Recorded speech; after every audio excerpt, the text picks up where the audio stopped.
So before we start the discussion, I'd like to give you a round of applause for our panelists because that's very motivating. Thank you.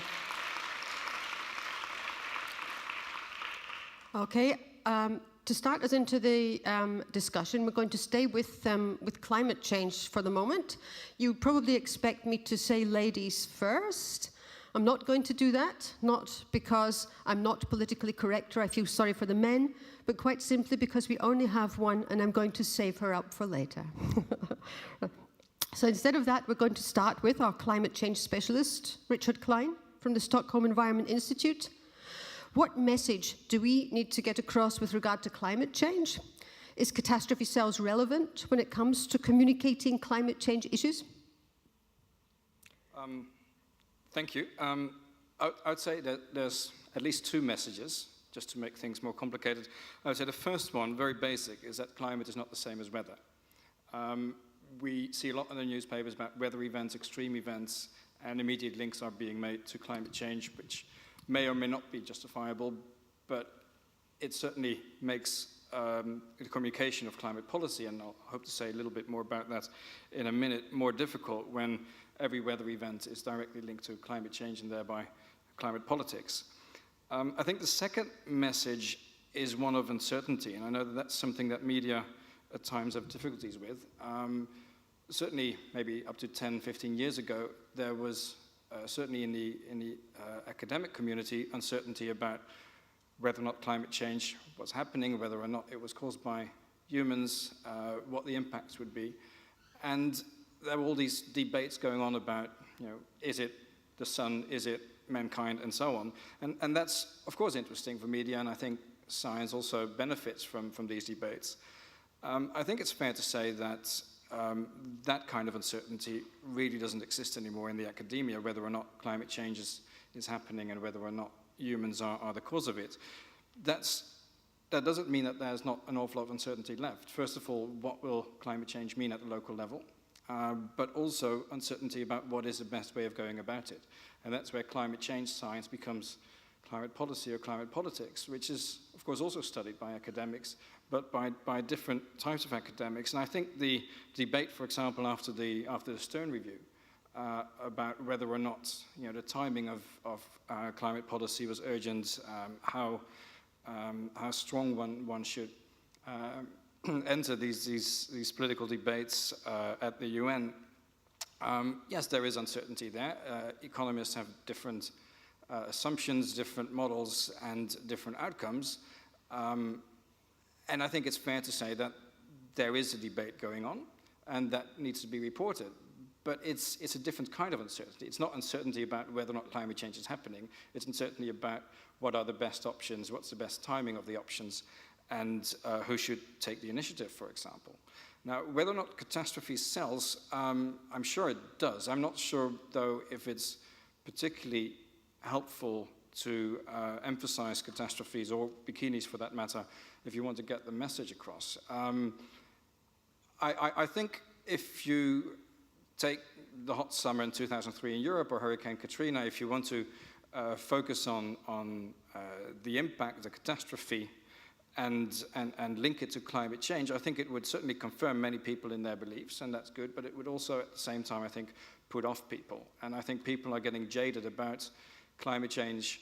And for all the good things that Al Gore has done in making people aware of climate change, I think it has also politicized the debate to the extent that it almost becomes a partisan issue. There was a Gallup poll last year in the US about finding out opinions of the American people about climate change, whether or not they believe the science, for example, whether or not they believe whether or not humans are responsible for it. And about 6 out of 10 Americans seem to buy into the science. They also asked whether or not they believe that the coverage, communication is being exaggerated. First of all, there is a difference between the Democrats and Republicans about the extent to which people buy into it, but they're both increasing. But when it comes to the exaggeration of it, the Democrats believe that about 1/3 of them that it's exaggerated. The Republicans are a much higher number, and it's actually increasing. And I think there's a real risk by exaggerating coverage and having those bold headlines that are not necessarily justified by the science, that we're putting off people from the whole issue and making them jaded and therefore unwilling to act.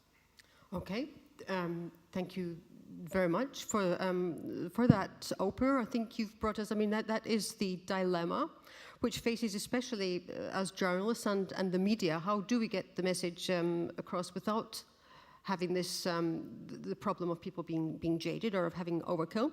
I'd like to turn to one of our media representatives on the panel next, James Painter, to find out how you tackle that challenge.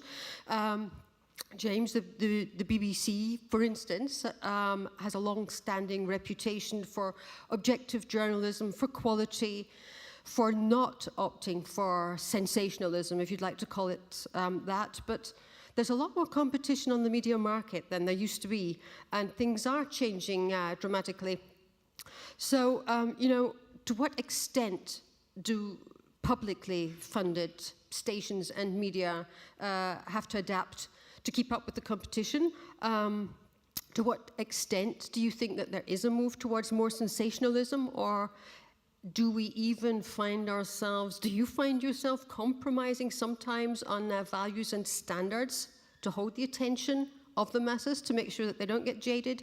And how does that affect coverage of environment issues in particular? Well, I'm not sure I can answer all those questions in 1 minute, but I'll certainly throw some comments out very quickly. I think the first thing that's terribly, terribly important, and I've done a lot of these sessions, that we tend to lump all media together.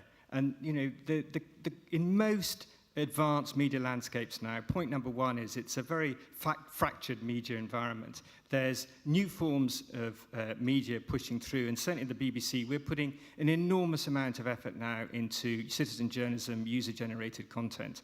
Then there's television, then there's radio. I work for the BBC World Service, and certainly within the BBC World Service, I feel I am still pushing on an open door in terms of the amount of coverage that we can get on about climate change. I don't think I've ever had to exaggerate a story or oversell it. I also think that's true of the BBC website, although I know there are some who disagree about that aspect. I think where it's really difficult for public service broadcasters is the domestic TV and the domestic TV agenda, where we really do have to compete with the commercial sector.